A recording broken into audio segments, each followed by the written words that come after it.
नमस्कार फ्रेंड्स, सनातन विचार में आपका स्वागत है।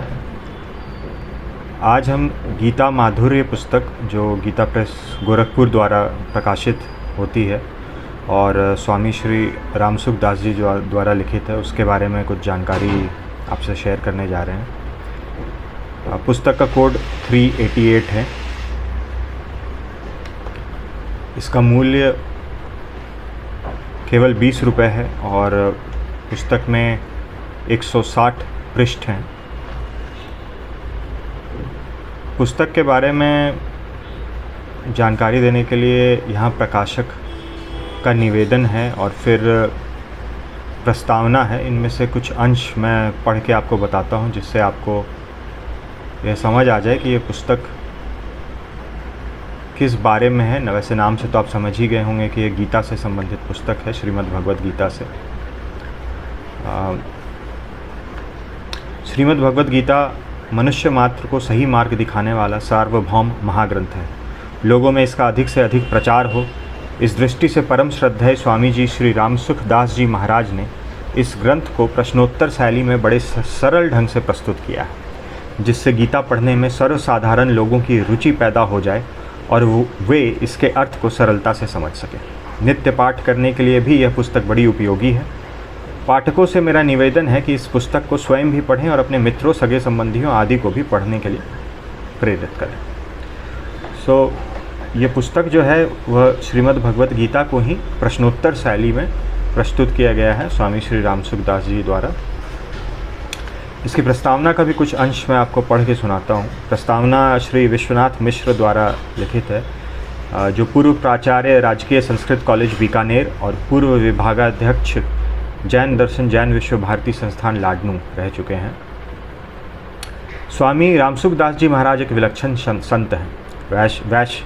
वैश्विक संपर्क शून्य आपने गीता को आत्मसात कर लिया है। मानव मात्र के कल्याण के लिए इन्होंने गीता माधुर्य नामक पुस्तक की रचना की है।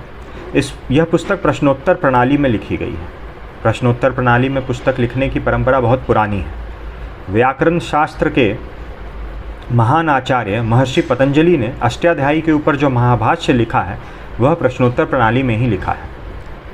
नवाहिनिक महाभाष्य का आरंभ करते हुए वे लिखते हैं, अथ शब्दानुशासनम केशाम शब्दानाम वैदिकानाम लौकिकानांच अथ शब्दानुशासनस्य कानि प्रयोजनानि रक्षोहालघ्व संदेहा प्रयोजनानि। इसी प्रकार सरल शब्दावली में 8 अध्यायों की अष्टाध्यायी की व्याख्या पतंजलि द्वारा प्रश्नोत्तर प्रणाली में की गई है, जो बहुत ही उपयोगी है। स्वामी जी ने भी इसी पुरातन प्रणाली के आधार पर गीता माधुर्य को प्रश्नोत्तर प्रणाली में लिखा है। गीता के प्रत्येक श्लोक के सम्यक अवबोध के लिए उसमें प्रश्न तथा उसके उत्तर की परिकल्पना अपने में ही अपूर्व बात है। प्रश्नोत्तर के माध्यम से गीता के रहस्य को समझने में सरलता होती है, इसमें कोई संदेह नहीं है। गीता माधुर्य के द्वारा तत्व जिज्ञासु को जिस आनंद की उपलब्धि होती है वह तो स्वयं संवेद्य ही है। गीता माधुर्य के अनेक संस्करण तथा विभिन्न भाषाओं में इसके अनुवाद के द्वारा यह बात संपुष्ट होती है। उदाहरणार्थ पठनीय है अधोलिखित एक लघु अंश। गीता माधुर्य पुस्तक के में से ये एक अंश लिया गया है, जिससे आपको ये समझ आ सकता है कि इसमें गीता को किस तरह से प्रश्नोत्तर शैली में प्रस्तुत किया गया है। यह अंश गीता के 3 अध्याय के 36वें श्लोक में से है। अर्जुन बोले, आप अपने धर्म का पालन करना ही श्रेष्ठ है। जब अपने धर्म का पालन करना ही श्रेष्ठ है तो फिर मनुष्य ना चाहता हुआ भी बलपूर्वक लगाए हुए के समान किससे प्रेरित होकर अधर्म का पाप का आचरण करता है। भगवान बोले, रजोगुण से उत्पन्न होने वाले कामना को ही तू पाप कराने वाला समझ। इस काम से ही क्रोध पैदा होता है। यह काम कभी भी तृप्त ना होने वाला और महापापी है। इस विषय में तू उस काम को वैरी समझ। अगला सवाल यह होता है, यह महापापी काम क्या करता है? जैसे धुआं अग्नि को, मैल दर्पण को और जेर गर्भ को ढक देता है, ऐसे ही यह कामना पाप ना करने की इच्छा को दबाकर मनुष्य को पाप में लगाता है। और हे कुंती नंदन, यह काम अग्नि की तरह कभी तृप्त ना होने वाला और विवेकी साधकों का नित्य वैरी है। इस काम के द्वारा मनुष्य का विवेक ढक जाता है। ऐसा वह काम रहता कहाँ है? यह काम इंद्रियां, मन और बुद्धि इन तीनों स्थानों में रहता है और इंद्रियों आदि के द्वारा देहाभिमानी मनुष्य के ज्ञान को ढककर उसे मोहित करता है। उस काम का नाश कैसे किया जाए? हे भरतवंशियों में श्रेष्ठ अर्जुन, तू सबसे पहले इंद्रियों को वश में करके इस ज्ञान और विज्ञान को ढकने वाले महापापी काम को अवश्य ही मार डाल। इस प्रकार प्रश्नोत्तरात्मक यह गीता का व्याख्यान सर्वजनोपयोगी है। ऐसा विलक्षण कार्य करने वाले स्वामी रामसुखदास जी महाराज के हम सब कृतज्ञ हैं, जिन्होंने गीता माधुर्य नामक पुस्तक लिखकर सबका महान उपकार किया। इस पुस्तक का दैनंदिन प्रसार हो और लोग इससे लाभान्वित हों, इस कामना के साथ विश्वनाथ मिश्र। तो आपने देखा कैसे प्रश्नोत्तर शैली में ये पुस्तक लिखी गई है। यह इसकी विषय सूची है।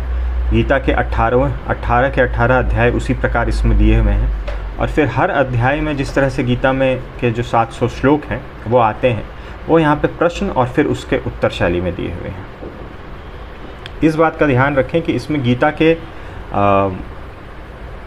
संस्कृत के श्लोक नहीं उपलब्ध हैं। यह पूरी पुस्तक हिंदी में है, सरल और सुबोध भाषा में, ताकि लोगों को समझने में आसानी हो, पढ़ने में रुचि हो। और इस तरह से जैसे आप देख सकते हैं, यह पहला अध्याय है, प्रश्न और उनका उत्तर। उस शैली में उस पूरे अध्याय का जो को स्वामी श्री रामसुखदास जी ने प्रश्न और उत्तर शैली में, प्रश्न और उत्तर के रूप में उसको यहाँ प्रस्तुत किया है। यह दूसरा अध्याय। इसी प्रकार 18वां अध्याय बिल्कुल सरल हिंदी में प्रस्तुत किए गए हैं। बार बार पाठ करने के लिए, बार बार पढ़ने के लिए, या खुद भी गीता के सार को एक बार में समझना इतना आसान नहीं है। तो विभिन्न पुस्तकों से विभिन्न रूप में पढ़ के उसे समझने में, उससे अपने जीवन में उतारने में उसकी शिक्षा को सहायता मिल सकती है। तो उनमें से ही ये एक बहुत ही उपयोगी पुस्तक है। मूल्य केवल 20 रुपये है। 160 पृष्ठ की पुस्तक है और पूरी की पूरी पुस्तक हिंदी में है। तो ये थी जानकारी गीता माधुर्य के बारे में। आशा करता हूँ इससे आपको इस पुस्तक के बारे में जानकारी मिली होगी। वीडियो देखने के लिए बहुत बहुत धन्यवाद। मिलते हैं अगले वीडियो में।